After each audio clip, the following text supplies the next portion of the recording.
Apa suka dukanya Mas belasan tahun bergelut di kejahatan, penanggulangan kejahatan narkoba ini? Kalau di beberapa negara kan banyak pejabat juga terlibat. Tidak saya sebagai pengedar, tapi juga sebagai pemakai. Apakah di kita ada?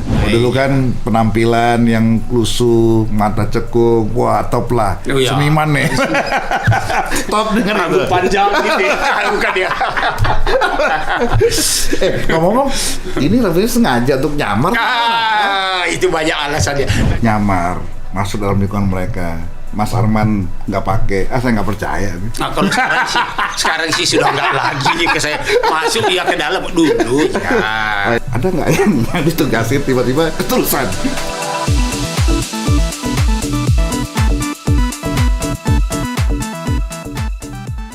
Are you ready? Hai guys, kita bersama lagi di Bamsud Channel. Ngobrol sampai ngompol, ngobrol asik sampai ngomong politik. Nah, ada pendapat yang menyampaikan bahwa kalau kita sudah terkena narkoba, itu tidak akan sembuh. Apa suka dukanya Mas puluhan tahun ya, belasan tahun bergelut di kejahatan, penanggulangan kejahatan narkoba ini? Kadang-kadang kita juga, ya pada umumnya kan orang tua, sekeluarga kita ngelihat anak remaja ini pasti mereka kan sayang. Kadang-kadang begitu kita temukan, kita tangkap, mereka akan datang memeluk, jangan bawa anak saya Pak, jangan bawa adik saya Pak, biar saya yang nangani. Kadang-kadang setelah kita cek, ada yang sudah kena AIDS, HIV AIDS. Nah, kalau mereka ini berhadapan dengan hukum, dengan kondisi seperti itu, apa yang akan terjadi? Nah, kemudian yang lain lagi, kalau di si suami atau si istri, salah satu atau dua-duanya yang menggunakan, yang paling cepat dan sering terjadi itu adalah KDRT, kekerasan dalam rumah tangga. Nah, dalam beberapa kasus, termasuk petugas yang pernah saya tangani, saya pernah mendapat laporan terjadi suatu kejahatan yang menurut saya luar biasa. Temannya dibakar hidup-hidup. Gara-gara? Itu tadinya kita belum tahu. Begitu saya lihat, ini kok sadis orang ini. Kalau menurut teman dibakar hidup-hidup? Iya. Menurut saya dulu dia ketika masuk menjadi petugas yang saya bilang tadi, yang statusnya sekarang, dia akan dites psikologi kesehatan. Tingkat emosi. Ya, ini kenapa bisa terjadi ini? Maka saya langsung menduga, ya mungkin karena saya lama di situ, ini pasti ada narkoba. Saya suruh cek urinnya sebelum ditanya apa, mencek urinnya positif. Kemudian saya cek, ternyata betul permasalahan narkoba. Akhirnya dia itu tadi membunuh temannya, dibakar. Jadi kalau dilihat dari sadistisnya ini, tidak akan dilakukan oleh manusia yang normal. Berarti ada sesuatu yang membuat dia dari normal tidak normal. Kehilangan akal sehat. Narkoba tadi. Nah, itu yang terjadi. Kalau di beberapa negara kan banyak pejabat juga terlibat. Tidak saya sebagai pengedar, tapi juga sebagai pemakai. Apakah di kita ada? Indikasinya ada?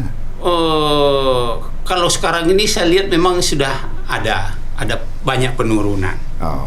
Nah, kembali pejabat nih di semua tingkatan, baik di level nasional maupun daerah. Tapi kebanyakan sih kemarin juga banyak juga kepala pemerintah bupati, wali kota, wakil-wakil, anggota DPRD ketangkep gara-gara narkoba. Iya, ada.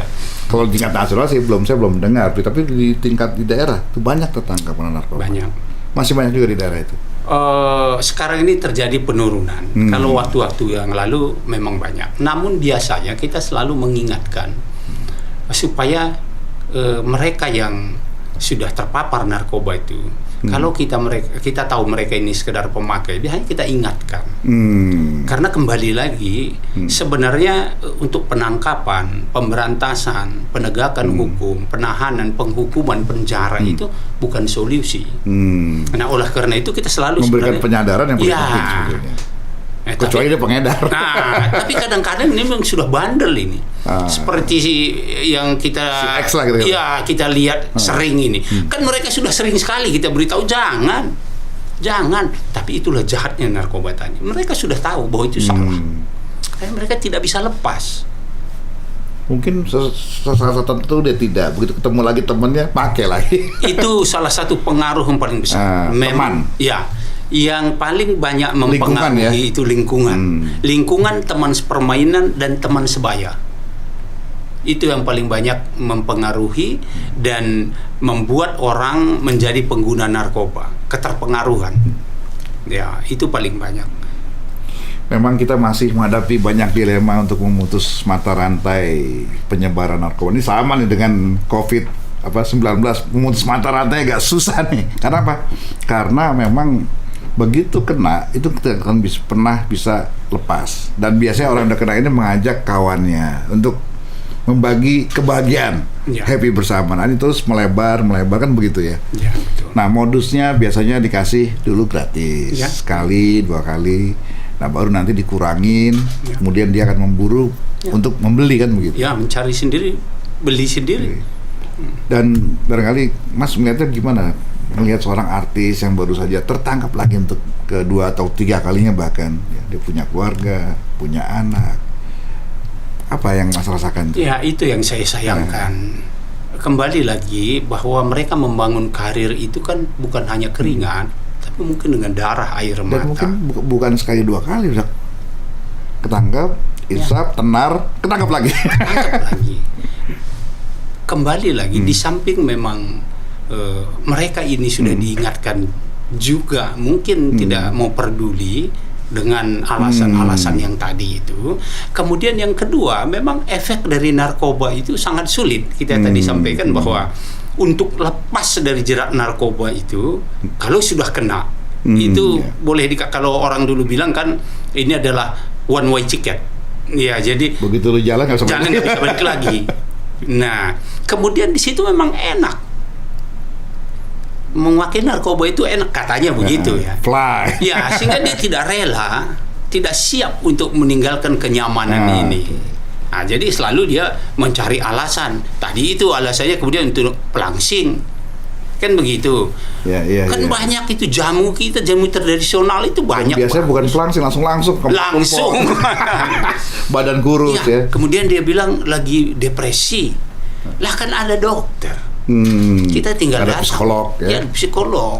Pak, saya susah tidur, pasti dikasih. Ya, dengan kadar tertentu obat Dengan tidur kadar tertentu misalnya. dikontrol dan tidak membahayakan. Dan bukan narkoba, obat tidur. Iya, tapi ini memang dia tahu itu permasalahan salah satunya.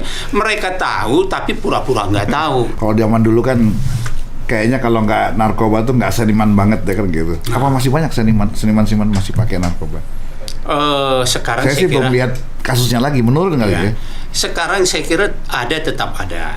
Berarti jadi pergeseran lah. Ya, terjadi pergeseran nilai. Nilai. Dulu kan penampilan yang lusuh, mata cekung, wah top lah. Oh, iya. Seniman nih. Top dengan Rambut panjang gitu ya. Bukan ya. Ngomong-ngomong, ini Raffi sengaja untuk nyamar. Itu banyak alasannya. Nanti lain kali saya jelaskan. Yang paling penting apa? Kenapa rambut kok panjang? Banyak Iya. orang nggak percaya Mas Arman ini jenderal loh. Salah satu memang itu. Tapi banyak Karena memang alasan dunianya yang adalah lain. dunia penyamaran Ya. intelijen ya. Ya, sebenarnya bukan sekarang. Dulu ketika Tapi kan menyamar juga percuma, orang mukanya udah terkenal gimana? ya, kalau dulu itu yang saya bilang tadi dulu ketika saya bertugas di kejahatan kekerasan di Polda Metro dan di unit bunuh culik. Nah, waktu itu bukan kita memang di lapangan terus hampir tidak pernah ke kantor, juga sudah pernah begini. Nah, kemudian di narkotika itu memang para pejabatnya nggak boleh duduk di kantor.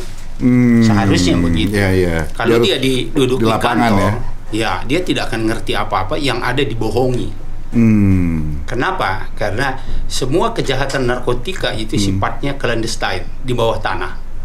Jadi kalau dia melakukan, hanya dia dan di atas yang tahu. Nah, kalau kita duduk di kantor, Terus gimana dong? Nyamar, masuk dalam lingkungan mereka. Mas Arman nggak pakai, saya nggak percaya. nah kalau sekarang sih sudah nggak lagi ke saya masuk ya ke dalam dulu. Oh, iya. Itu pun Tapi kita punya batasan-batasan tertentu ya. Dan itu memang kita Masuk lakukan. ke dunia mereka dulu ya. Ya, Baru bisa kita lakukan. ungkap sampai Ya, akar-akar. Kita lakukan, tapi itu dengan aturan yang sangat strict. Ya kalau kita nonton di film-film kan begitu tuh. Ya. Sampai dia ikut terlibat Ya. dalam sekali deh. Ya. Kalau dulu anggota yang saya tugaskan begitu, itu saya kontrol sendiri, itu yang saya bilang tadi. Tidak boleh diberikan kepada yang lain, harus kita kontrol sendiri. Dan betul-betul orang ini kita percaya dan siap secara mental. Kemudian juga tidak boleh terlalu lama. Terus ada nggak yang ditugasin tiba-tiba keterusan? Ada juga. Banyak. Banyak. Nah, itu yang jadi Duit risiko jadi kita. banyak kan. Ya. Kehidupan, ya taulah kalau narkoban pasti nggak jauh dari Ya. lingkungan wanita, kesenangan lah. Lingkungan gemerlapan. Gemerlapan. Lewat tuh keterusan. Banyak. Terus hukumannya apa? Dipecat. Kalau dia pemakai begitu, tetap kita punya tanggung jawab untuk Pembinaan. menyembuhkan dia. Kita kirim ke rehabilitasi. Untuk sementara kita tidak lagi tugaskan dia di bidang narkotika atau sebagai penyidik tidak bisa. Nah, Karena sudah tidak objektif lagi ya. ya, dan itu akan malah membahayakan kita. Dan sebenarnya cerita-cerita zaman dulu ya banyak sekali yang begini-begini. Nah, tapi sekarang ya relatif sudah bisa kita kendalikan lah. Nah, itu salah Sekarang satu. peralatan yang lebih canggih hari ini kan nggak banyak juga yang tidak perlu harus terlibat dalam seperti dulu ya. Ya.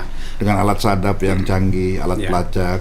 Makanya menurut saya salah satu juga yang perlu harus diperhatikan, mereka yang bertugas di bidang narkotika itu tidak boleh orang-orang baru yang belum pernah punya pengalaman, yang belum pernah latar belakangnya bertugas di narkotika. Makanya undang-undang kita juga mempersyaratkan itu sebenarnya. Untuk menjadi pejabat di sana minimal harus pernah bertugas 2 tahun di Dalam bidang bidang itu, pemberantasan. sehingga dia paham betul. Ya, sehingga dia paham.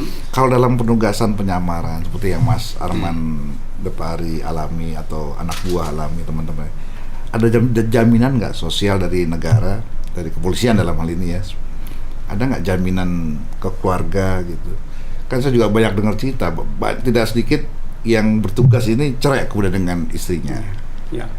Nggak kuat dengan nggak pernah pulang karena memang dituntut tugas untuk berbaur dengan mereka. Ya. Itu ada sejauh mana jaminan negara? Tidak buat? ada. Nggak ada. Tidak ada. Kita tetap hanya mengikuti aturan umum yang berlaku. Apakah itu di kepolisian atau di bea cukai, karena kita kalau di BNN juga bukan hanya kepolisian. Harusnya lebih besar ya, termasuk asuransi misalnya, jaminan Iya. sosial segala macam dan lain-lainnya ya. Setahu Ini ada ya? setahu saya memang di negara-negara tertentu, terutama di Amerika, memang untuk polisi-polisi yang bertugas di bagian Iya, narkotika bagian itu bawah tanah ini. berbeda haknya dengan polisi-polisi biasa. Termasuk salah satu itu sebenarnya yang kita inginkan dulu, ketika mereka menemukan aset dan keuangan dari tersangka, Ada pembagian. ada dividen buat mereka. Ini sampai sekarang sudah belum ada. Di kita belum ada tuh. Belum ada. Yang ada itu memang akan dikembalikan Dari kepada promosi. Iya. Tapi untuk program, bukan untuk yang bersangkutan. Untuk program. Ya. Jadi uang hasil penyitaan ini Iya. masuk untuk program. Iya, bukan yang kita harapkan itu. Untuk prestasi. Ya, prestasi yang bersangkutan harus Karena saya dapat. melihat kan kerugian immaterial lebih banyak, terutama Betul. dalam kalau yang bagi yang sudah berkeluarga. Ya. Karena taruhannya kan masa depan keluarga yang bersangkutan. Betul. Betul. Oke guys, waduh kita lama ngomong gini kita makin hanyut dalam suasana duka. Tapi yang pasti Duka pesan balik narkoba. ya, pesan kami berdua, Mas Arman maupun saya, jangan sekali-sekali sentuh narkoba, haram. Ya, sayangi hidup Anda, sayangi masa depan Anda, karena kita akan memasuki Indonesia Emas 2045. Kalianlah nanti yang akan memimpin bangsa ini. Kalau hari ini saya, Mas Arman menjadi orang penting, tapi nanti Anda yang akan menjadi orang-orang penting. Camkan itu. Terima kasih. Assalamualaikum warahmatullahi wabarakatuh. Wah, terima kasih Arman. Luar Thank you. biasa. Tidak terasa ya. Guys, tadi kita Mantap. sudah ngobrol asik sampai ngompol. Ya. Ngobrol sampai ngompol, ngobrol asik sampai ngomong politik. Tadi politik kenarkobaan. Jangan pakai narkoba. Ya. Narkoba bukan mainan kita. Masa depanmu dan prestasimu bukan dibangun dari narkoba. Ya. Itu justru akan menghancurkan kamu. Oke, jangan ya. Ingat itu. Waspada, waspada. Thank you, Mas. Bro and sis, jangan lupa subscribe, like, comment, and share. Dan terima kasih sudah menonton di channel ini. Salam, sampai jumpa lagi.